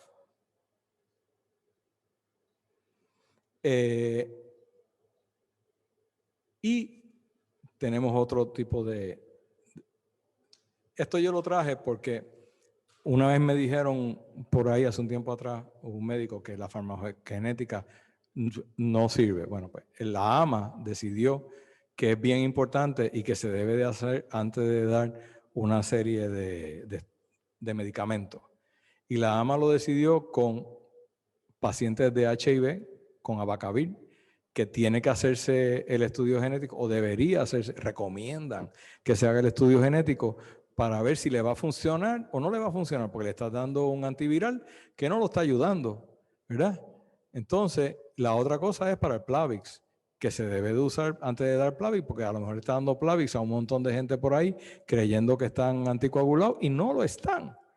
Y puede ser parte del problema. Y las variaciones genéticas pueden alterar el régimen o el medicamento que se usa. Y es bien importante, esa es la recomendación de la AMA, que se pueda usar esto para los diferentes pacientes. Y entonces tenemos variantes genéticas para la metadona. Si usted está en metadona, que sepa que la dosis de metadona puede variar enormemente, depende de su genética. Tenemos, por ejemplo, la doctora Andrea Trescott, que es una de las que más ha escrito de esto, que también este es un papel que ella sacó pidiendo que se le pueda hacer esto antes de dar anestesia para tener mejor resultado de anestesia y menos problemas en la anestesia con los medicamentos que se usan. Se hizo en el 2014, que es de la doctora Trescott, pueden entrar allí a Pain Physician, lo pueden bajar. A Review Role of Genetics Testing in Pain Medicine es bien importante, por lo menos hasta el 2014, han pasado 6 años, claro que eso va a variar. Y luego tenemos que ¿qué vino primero? ¿El dolor o la depresión? Y esas son cosas que tenemos que estar trabajando con ellas para poder trabajar con eso. Y entonces tenemos que hay del 2014 al 2011, se trabajaba enormemente para poder evaluar si se usaban correctamente o no correctamente. Pero tenemos problemas de la industria. Acuérdense que tenemos una industria de la salud. Tenemos reguladores estatales, federales, de las diferentes cosas. Y luego tenemos los doctores con sus problemas de diferentes educaciones, sus diferencias generacionales, como sea, y luego tenemos los pacientes, o la palabra que a mí no me gusta, los clientes. Yo prefiero pacientes, porque es un ser humano. ¿Ok? Y entonces tenemos que estar los federales, el DEA, el Medicare, las compañías de seguro y los reguladores. Y les traje también esto, que los opioides en el 2018, 2019, 2020, las recetas que se están dando en Puerto Rico. Tenemos que el contrato de prescripción de controlado que deben de tener. ¿Ok? Eso es bien importante, el contrato. Tenemos de AMSCA, el PNP Aware, que haya una licencia del DEA, la licencia de narcóticos estatal, licencia de profesionales, cargar los documentos de la página y confirmar su email. Tenemos que, ¿dónde se registra en el PNP Aware? Para Puerto Rico, cada estado tiene el suyo. Para Puerto Rico, que lo voy a dejar aquí un momento, es https puertoricopnpaware.net. Y ahí usted se puede registrar. Le va a salir una página como la que ve a la derecha del muñequito, debajo de la imagen donde estoy yo. Y esa página allí usted va a poner la información del paciente y allí va a encontrar el paciente y qué farmacias le han dado los medicamentos. ¿Quiénes fueron los médicos que le recetaron? ¿Cuánta cantidad le recetaron? ¿Por cuánto tiempo le dieron? ¿Le puedo recetar o no le puedo recetar? Todavía se supone que tenga narcótico, todavía se supone que tenga benzodiazepina. Si tiene todas esas cosas, yo entonces... que está ahí. Y eso es bien importante. Es bien recomendable. ¿Ok? De las cosas que se recomiendan. Es bien recomendable. Entonces, en su expediente, si lo van a evaluar, los federales normalmente evalúan una serie de cosas. ¿Qué por ciento de pacientes están compliant with medications you are prescribing? What are your top prescribed medication? Which of those patients your patients are properly taking de esa receta? ¿La están tomando bien o la están tomando mal? Una de las pruebas de que la están tomando bien es que usted evalúe el PNP Aware, lo tiene en su expediente y le dice, sí, mire, aquí, lleva un año conmigo y todos los meses, todos los días, todas las veces que viene, sale de que sí, lo está usando correctamente. Lo está usando correctamente. ¿Qué de esas precauciones no está usando correctamente? Pues mira, este paciente se me escapó, fue acá, hicimos esto, se corrigió, se trajo de nuevo al redil, o mira, no se pudo bregar más con él, se refirió al psiquiatra, se refirió a otras personas donde tiene que ir. Lo tiene allí, es un instrumento que lo puede ayudar, es una herramienta poderosísima. ¿Ok? Y entonces, ¿qué demografía tiene de eso? ¿Qué edad tienen? ¿Son masculinos, femeninos? ¿Son compliant, non-compliant? ¿Y qué drogas ilícitas encontró usted en su práctica? Cuando se podían hacer las pruebas de orina, pues ahí estaban, las tenía identificadas. Encontré que estaban usando marihuana. ¿Qué por ciento usaba marihuana? Encontré que estaba usando cocaína. Hoy en día, yo le hago la pregunta y me traen la tarjeta de su cannabis medicinal y la tengo allí, pues debe estar usando cannabis medicinal. Pues mira, tengo tanto por ciento de pacientes que tienen cannabis medicinal que no aparece en el PNP Aware, pero que está usando benzodiazepina, que está usando morfínicos, opioides, que está usando relajantes musculares, que está usando antiepilépticos y está usando cannabis. ¿Qué está usando del cannabis? No lo sé, porque no tengo forma de probar cuánto cannabis está usando, qué tipo de cannabis está usando, porque está en la orina. Si se pudieran hacer las pruebas de orina con esto, veríamos si el paciente lo está usando o no lo está usando. Es la única forma de saberlo para poder contestar todas estas preguntas que tienen un impacto en la clínica que ustedes tienen con este tipo de cosas. Entonces, van a su oficina y de repente vamos a ver su récord. ¿El récord del paciente está al día? Sí. ¿Qué es un récord al día? Ustedes tienen que definir lo que es su récord de paciente al día. ¿Cuáles son las cosas que usted hace y que usted se exige a sí mismo? Esa es su política institucional de su propia práctica. ¿Qué es mi récord completo? Mi récord completo puede ser bien sencillo porque soy un cirujano del dedo chiquito del pie y lo que evalúo es el dedo chiquito del pie y hago 4, 5, 6 preguntas y el dedo chiquito del pie y una placa y unos laboratorios y si lo operé o no lo operé y ya se acabó. Pues eso es todo. ¿Tengo un protocolo de monitoreo de orina? ¿Sí o no? Es la contestación. Si no lo tiene, no lo tiene. ¿Cuáles son los REMS, discernimiento de riesgo? Tiene los cuestionarios de los que hablamos, tiene otros cuestionarios de los que se hablaron para ver el riesgo de ese paciente para el uso de narcóticos. Tiene un contrato, los pacientes firman el contrato. ¿Cada cuánto tiempo firman ese contrato? Yo pido que se firme cada 3 meses. ¿Por qué? Si yo tengo un paciente de 5 años en mi oficina y el contrato se firmó hace 5 años, en cualquier momento va a decir, no, yo no me acuerdo de eso. Pero si lo firma cada 3 meses, que ya no tienen problema porque se lo saben de memoria y lo firman y saben que es para cumplimiento, pues no tengo problema con eso y tengo un recordatorio, un refresher de lo que está pasando con las reglas y tengo un personal que es excelente y cual estoy agradecido a Dios que lo tengo en mi oficina porque ellos manejan esto a la perfección y cogen el contrato y se lo leen al paciente, el paciente sí, y lo firman y ya está. ¿El personal está entrenado? Sí está entrenado. Pero cuando vayan a su oficina, usted no va a estar al lado del paciente, al lado del personal.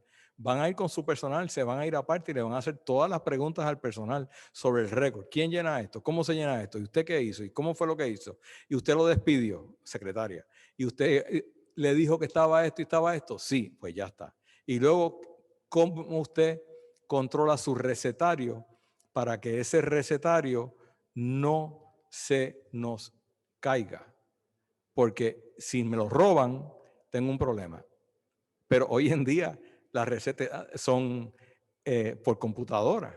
Y yo tuve un paciente que cogió una de mis recetas y la cogió, la escaneó por Adobe y cogió y la cambió porque él quería Percocet y no estaba con el medicamento que yo le estaba dando.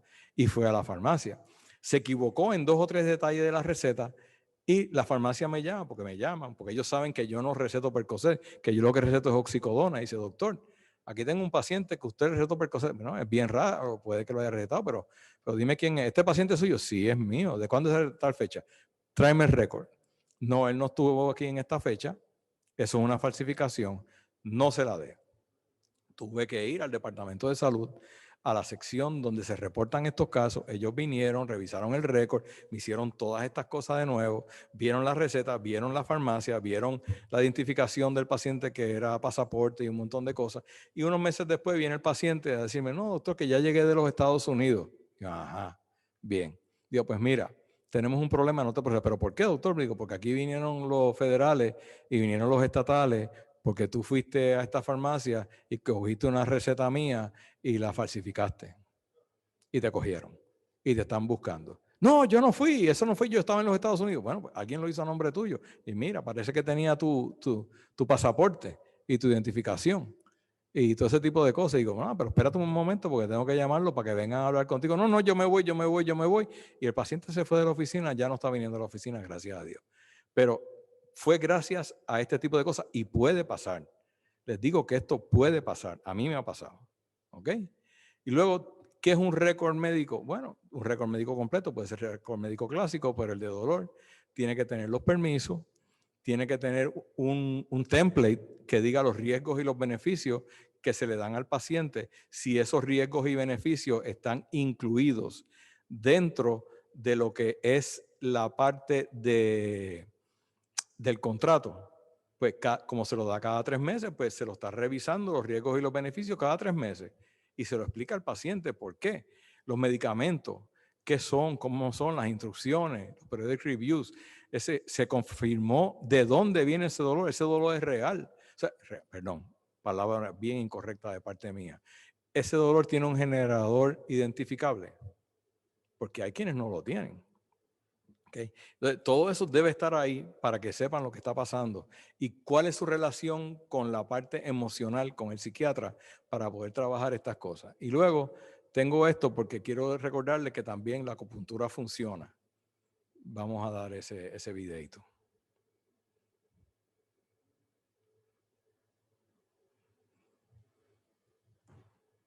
Bueno, yo venía por el método que tienen para dejar de fumar a través de la acupuntura. Efectivamente, si usted se somete al tratamiento, dejará de fumar rápidamente. He leído que tienen sí, aquí que si no consigues dejar de fumar, aunque te hayas sometido al método, no tienes que pagar nada, ¿no? Usted hace el tratamiento. Sí. ¿Que deja de fumar? Vale. Paga 200 euros. Sí. ¿Que no deja de fumar? No paga Sí, aquí absolutamente no ha pasado nada. Vale, muy bien, pues me parece muy interesante, la verdad. Bien, pues vamos a empezar haciéndole la ficha. Estupendo. ¿Cuánto fuma usted? Bastante. Yo creo que me muevo entre 2 cajetillas diarias. 2 cajetillas, bien. Sí. Muy sencillo. Para 2 cajetillas diarias, el método sería aplicarle 100 agujas de esta medida. ¿100? 100. Le he dicho 2. He dicho Cajetillas diarias, le he dicho 2. No. Sí, pero cuando estoy muy nervioso. Raras ocasiones a lo mejor que tal, pero sí, normalmente de media me suelo fumar una con cigarros sueltos, pero vamos, una. Bueno, si es una es mucho más sencillo porque ya solamente serían 50 agujas, pero de esta medida. Una cajetilla me fumo, sí, pero cada 2 o 3 días. Es que no he terminado de decírselo. 10 cigarros diarios, más o menos. Bueno, para 10 cigarros es mucho más sencillo porque ya solamente estaríamos hablando de 25 agujas. Pero claro, de este tamaño. yo es que fumo así en ocasiones que a lo mejor hay bautizos o se casa alguien o que hay yo qué sé, un divorcio incluso, pero ya le digo que a lo mejor 4 veces al año. 4 veces al año. De vez en cuando. Sí. Me lo está usted poniendo muy fácil porque ya solamente serían 5 agujas de este tamaño. Pero estos son clavos de rasgos ricos, ¿no? ¿Y cómo los ponen?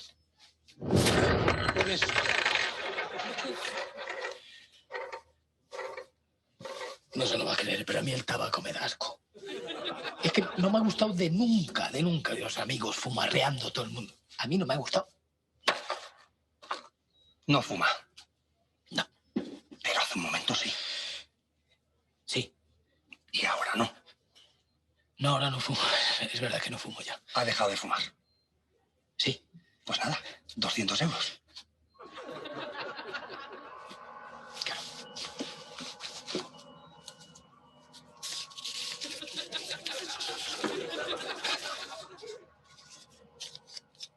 No, y lo peor de todo es que si lo analizas bien no se puede decir que sea una estafa.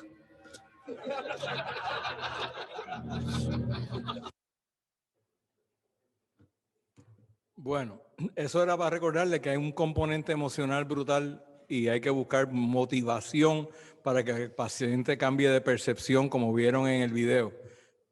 Sí, doctor. Muchísimas gracias al doctor René Méndez de Guzmán por su excelente conferencia. Vamos ahora a contestar las preguntas hechas electrónicamente. Y la primera nos dice así: no es mandatorio por la ley estatal que estemos registrados en PMP Award y verificado a través de, para comenzar al paciente en algún controlado. En el sistema federal de salud de veteranos es mandatorio. Si usted va a recetar controlados, debería estar registrado en el sistema de PMP Aware.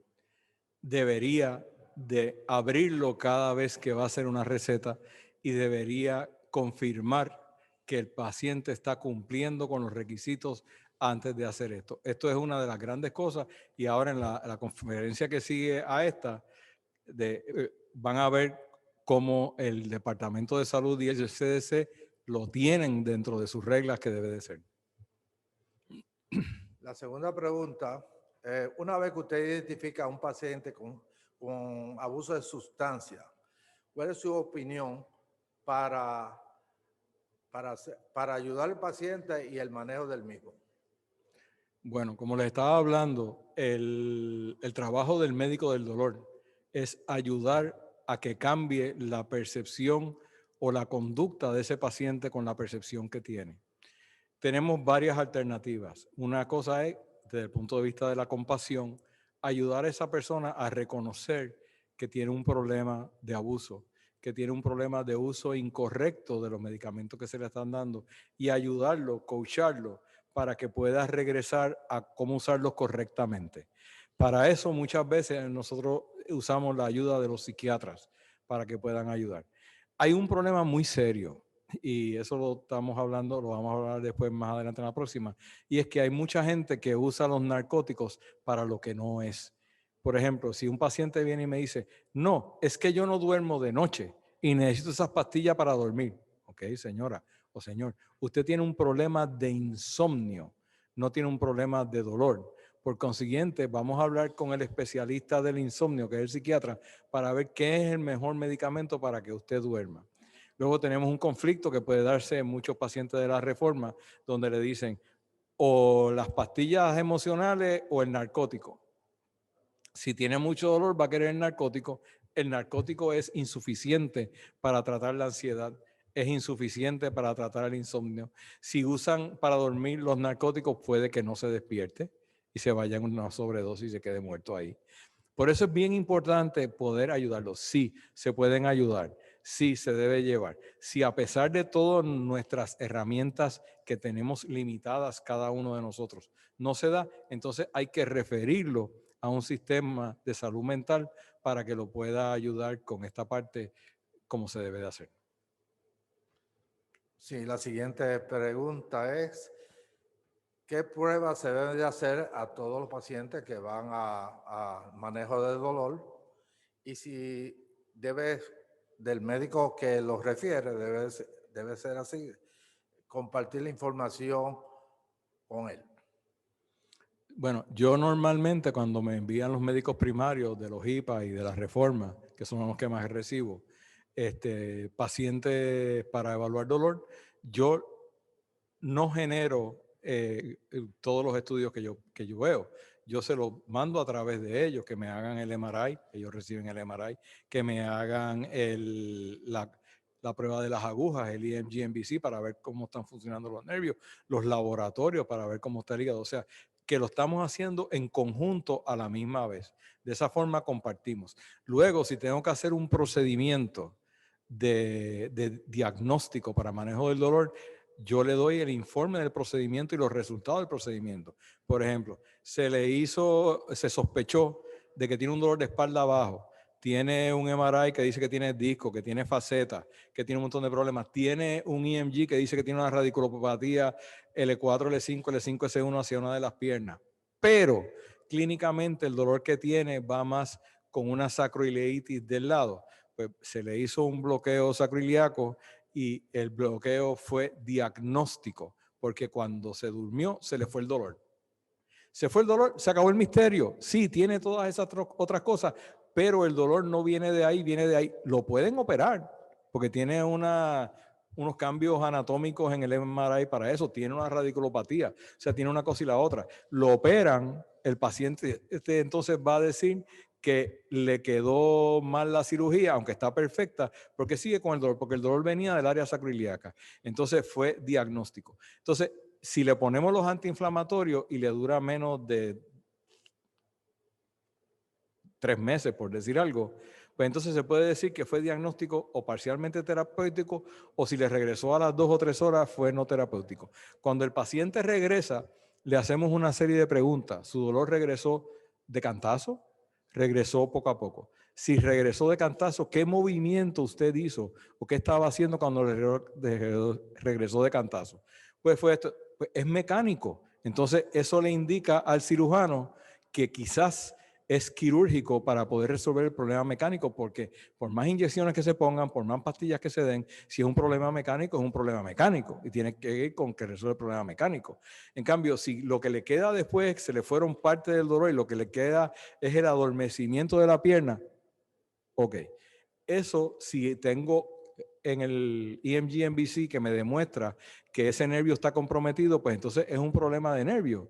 Y eso quizás la cirugía no lo resuelva, porque no hay otras cosas que me digan que está teniendo una claudicación intermitente neurológica con los movimientos que hace con el tiempo para justificar el poder armonizar o estabilizar la columna para que no le haga eso. Entonces ahí tienes que tomar otra serie de cosas en consideración. Si se trabaja en conjunto, si se da el feedback y se le da al médico primario para que él lo pueda seguir manejando, control de a dónde va y cómo va. Y cuando se usan los medicamentos, pues se le informa al médico primario en cada referido que viene que se abrió el PNP Aware, que está cumpliendo con el PNP Aware y que entonces que se le da su refill de medicamentos. Si el médico primario lo quiere hacer él, puede hacerse responsable, pero el paciente sabe y el médico primario sabe que uno receta y no puede ser una vez tú y una vez yo, porque eso levanta una bandera roja en el PNP Aware, porque el que lo está leyendo no es una persona que te conoce a ti, no es una persona que conoce al paciente, es una persona que dice, aquí la computadora dice que hay varios médicos que lo están yendo. Tengo pacientes de Reforma que han tenido problemas que va a una farmacia y no lo tiene, va a otra farmacia y otro día a otra farmacia y otra farmacia y de repente dice, está yendo a 5 farmacias diferentes porque no está el suplido de medicamentos en una farmacia. Pero al aparecer 5 farmacias se levanta una bandera roja de que está shopping en farmacia, automática en el PNP Aware. Y entonces le mandan un stop a los medicamentos que da. Se va educando el paciente va entonces aprendiendo que tiene que ser constante, que tiene que tener una disciplina para tener acceso a sus medicamentos. ¿Contesté la pregunta? La siguiente pregunta es sobre el medicamento fentanil. Su opinión, porque este es un medicamento controlado y de larga duración. ¿Cuál es su opinión? Bueno, el fentanil es un medicamento que yo lo conozco como anestesiólogo, es un medicamento poderoso, es buenísimo. Se usa en parchos y dura 2 días, 3 días. Luego va levantando niveles, pero normalmente lo que dura son 48 horas y crea tolerancia y dependencia. Hay gente que lo necesita, desgraciadamente conseguir el de marca para que dure los 3 días no es tan fácil. Muchos le dan el genérico que dura 48 horas y si el plan médico no te permite darle cada 48 horas un parcho, pues tiene un problema. Sí, hay muchos pacientes que eso es lo que necesitan. Hay pacientes que no hay otra forma porque su sistema intestinal no lo permite, porque es la forma más fácil para ponerle el parcho y te vas y viene a los 2 o 3 días y se lo cambia. Y así es más fácil que tomarse una pastilla cada 6 horas, cada 8 horas. Y más ahora que los de extended release en pastillas están bajo la mira y cada vez son más difíciles de tener acceso porque están siendo señalados como parte de un problema. Sí, se debe de usar. Debe usarlo una persona que sepa usarlo. Los que más lo usan son los hematólogos oncólogos. La próxima pregunta es una pregunta, ¿cómo usted diferencia la dependencia y sustancia contra lo controlado? Bueno, eso es una pregunta que es catchy, porque esa pregunta es cíclica y esa pregunta tiene sus momentos. Allá para los años 90 se estaba declarando que todo el mundo que estaba en Opacio tenía tolerancia, tenía dependencia y por consiguiente tenía adicción. Aparecieron unos no esteroidales espectaculares, que puedo decir el nombre porque ya no existen en el mercado, se llama Vioxx, con otros no esteroidales COX-2, que empezaron a ser tan y tan y tan y tan buenos que la gente entonces dejó de dar los narcóticos y empezó a dar esto. Y eran tan y tan y tan y tan buenos que empezaron a dárselos a los pacientes que operaban de corazón al día siguiente, pero empezaron a embolizar porque tenían otro problema. Por las razones que fueran políticamente, desaparecieron del mercado uno, otros lo restringieron en el volumen que se puede usar, no le dejan al médico evaluar quién lo está usando correctamente y no está usando correctamente para tener acceso y funcionalidad con ese tipo de medicamentos. Y entonces de repente regresamos a los narcóticos, porque los narcóticos no dan problema de coagulación. Es más, los narcóticos se usan para dar la anestesia de corazón abierto. No hay problema de coagulación. Y entonces empezamos con los narcóticos de nuevo, que los vamos a usar bien, este tipo de cosas. Y ahora estamos en el ciclo donde de nuevo los narcóticos crean tolerancia y dependencia, por consiguiente son adictivos. Desde el punto de vista de que el narcótico crea tolerancia y dependencia, sí. Desde el punto de vista que está clasificado, porque son los que reglamentan toma esto, tolerancia y dependencia es adicción. Bien. La misma forma hay otro lado que discute que el diabético que usa insulina tiene también dependencia, que los que usan, que hay otro montón de medicamentos que crean tolerancia y dependencia, pero que no se los consideran adictos porque permite a la gente funcionar. O sea que usted tiene que, la contestación correcta es sí, crean adicción. Sí, la persona está adicto. Sí, lo tienes que clasificar como que es un opioid use non-complicated en el CPT que vas a usar para dar ese medicamento, que tiene tolerancia y dependencia, pero que está bajo supervisión directa y que lo estás usando para ser funcional.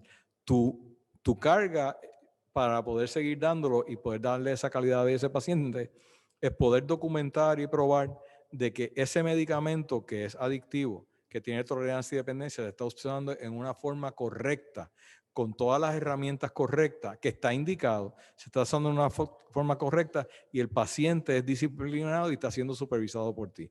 Entonces se lo sigues dando. Sí, la próxima pregunta, ¿cuál es su opinión en cuanto a muchas veces los problemas que confrontamos con los medicamentos bioequivalentes y los genéricos y también los comerciales? ¿Cuál es su opinión sobre esto, su experiencia? Bueno, yo les traje a ustedes los slides del FDA que dice que van desde un 80 a un 125.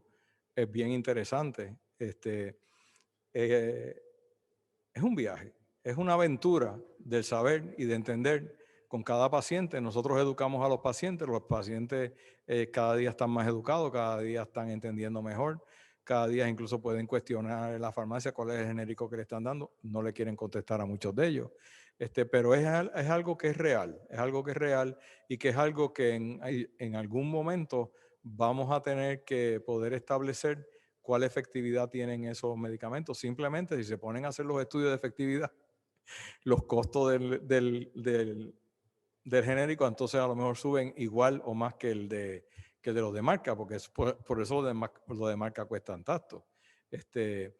Así que sí, es un problema real, es un problema de que usted tiene que llevar una supervisión con short leash del paciente para ver qué está pasando en todo momento, porque no solamente es el medicamento, hay otro montón de cosas emocionales, del entorno familiar, de que si hubo un huracán y no los conseguía, que si hubo un terremoto, que si estábamos en el medio de una pandemia. Todas esas cosas afectan al paciente y sí, es importante. Pero es una cuestión de que cada médico tiene que buscar en su práctica, con su curva de experiencia, cómo lo va a hacer. No existe un protocolo como tal. Y la última pregunta es su opinión sobre el uso de cannabis para el manejo del dolor.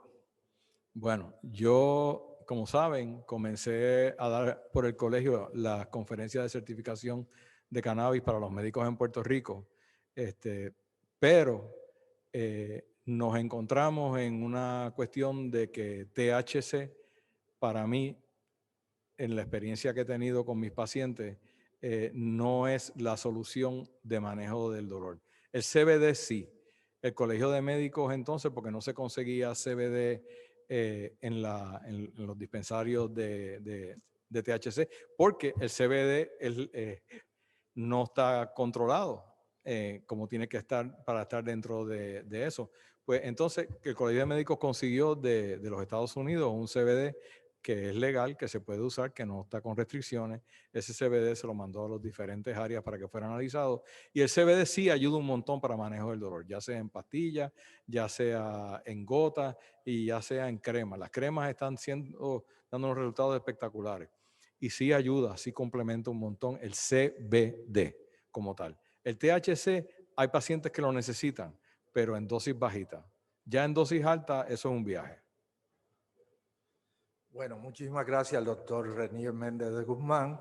Vamos ahora, en estos momentos, a un breve receso para comenzar la segunda tanda de conferencia. Por favor, dejen la computadora prendida.